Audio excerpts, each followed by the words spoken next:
Hello, everyone, and welcome to this edition of Wellness Wednesdays. I am your host, Sara Edwards of Angel Works, and today we are joined by a very special guest, Miss Barbara Edwards. Hello. Yay! Now, Miss Barbara is not only my mom, but she is an intuitive healer and a Reiki master, and today that is going to be our topic. Reiki. What is Reiki? What is this all about? I'm sure you guys have been hearing in the media as of recently. Medical News Today just wrote a big article about Reiki and the benefits and how they're starting to incorporate it in hospitals. There was also an article in Women's Health magazine talking about the benefits of Reiki for students in school and young children with ADD and ADHD and any type of anxiety disorders. UCLA just did a huge study on what the benefits of Reiki are on a national and international level, on a global scale, and if it's really effective and if it's beneficial. So we are joined by a Reiki expert, a Reiki master teacher. So Miss Barbara, if you can just tell us, what exactly is Reiki? Well, Reiki is the universal healing energy that has always been present and always will be. The practice of Reiki is just a matter of focusing and targeting that healing energy so that it give us the highest amount of benefits. That's awesome. Okay, so if you could go into detail a little bit, like what is a Reiki session like? Like we're familiar with massage and acupuncture. Is it someone like what is that process like? How can you tell us a little bit about that? Well, you would either go to a Reiki practitioner or have one come to you, depending on your situation. You can either be in a chair that is comfortable or preferably be on a massage table, or they have tables specifically for Reiki now. You would start on your back, and your Reiki practitioner would stand over you and exercise some of the symbols that focus that energy on you. Now, Reiki is an intelligent energy, so they don't necessarily have to hit that spot that's bothering you or that concern. They can have that intention when they come to you, but being intelligent healing energy, it's going to go in your body where it needs to go. Okay, so it's more so like an energetic massage, if you will, for the layperson. For anybody, For anybody, yeah, for anybody. It is an energetic massage. Okay. It can incorporate light touch, or it can be without hands touch. off. It Okay. can be hands off. It can be at a distance. You can actually administer Reiki after you get to a certain level. You can administer Reiki at a distance, and it's very effective. Okay, that's awesome. Well, that's another thing I wanted to touch on with all of these studies and articles that are being published now. Who do you feel like, or are there specific people with specific ailments that would benefit from Reiki, or is Reiki beneficial to all? Can you elaborate on that a little bit? Yes and yes. From the womb to the tomb, I like Reiki that. can be beneficial. It is beneficial to moms who are in childbearing stages. It helps the fetus in balancing and development. It helps young people, children. It helps the elderly because it regulates the energy that is flowing through your body. Anybody in any condition can benefit from Reiki. It is pure healing energy. It cannot do harm. It will not do harm. It's not a particular religion or belief system. It is just a system of focusing energy. So that's what I wanted to ask you real quick.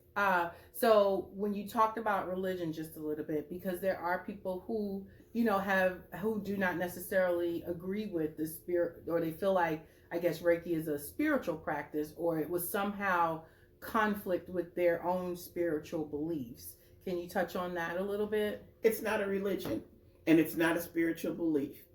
There is, if you study it, there is in every culture, in every religion, a form of hands-on or energetic healing. From the Bible saying they shall lay hands on the sick and they will recover, to things in the Quran about healing this, administering to the sick, to all kinds of the Reiki practice comes from a Japanese tradition, but that tradition is not based on any specific religion, and it can apply to anybody, and it will not conflict with anyone's spiritual or religious beliefs.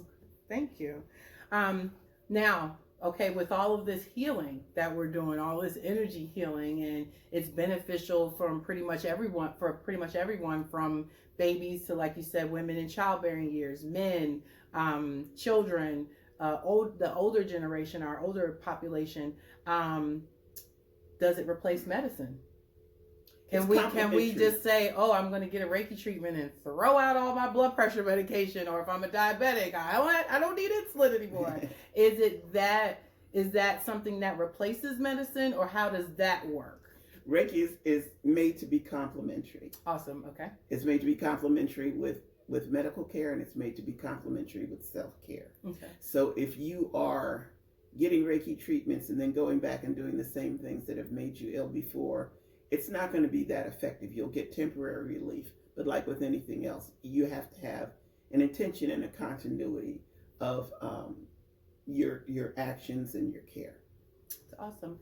You mentioned earlier just a little bit about practitioners or seeking someone. How do you know, first of all, how do you get trained? Is it a training for Reiki? How do you become a practitioner? How do you know if that person is a good practitioner, or is there a way to kind of vet who you're going to seek for Reiki treatments? It's called attunements. The way that we pass Reiki is from person to person, and there are attunements, and that attunement just makes you more receptive to receiving and administering Reiki energy. So the attunement is like a training process. It is a training process, but it's not like medical training or anything like that. You're not becoming a mechanic of the body. What you're becoming is a conduit or a way for the energy to flow through you to another person. Okay. Now, can anybody have an attunement, or does it become attuned? Is that how you say it? Anybody can receive attunement. Anybody can become attuned. The way to pick the person that is best for you is to pick someone that you're comfortable with and that you trust, that you can open yourself up with. Because remember, they're focusing the energy on you, but you're opening up to receive it. So if it's somebody who's making you upset or tense or nervous, I would suggest that you maybe try a different practitioner. It could be a number of things that make you upset. It doesn't necessarily mean they're a bad practitioner or that they won't be perfect for someone else, but you need to pick who you're comfortable with. Okay. And once practitioners, how do you become, can anybody call themselves a practitioner? Is there a certain certification or a licensure that you have to have or anything like that? There is a certification, and it's linear. Reiki 1, and let's say I attune you. I would be your master teacher. She did.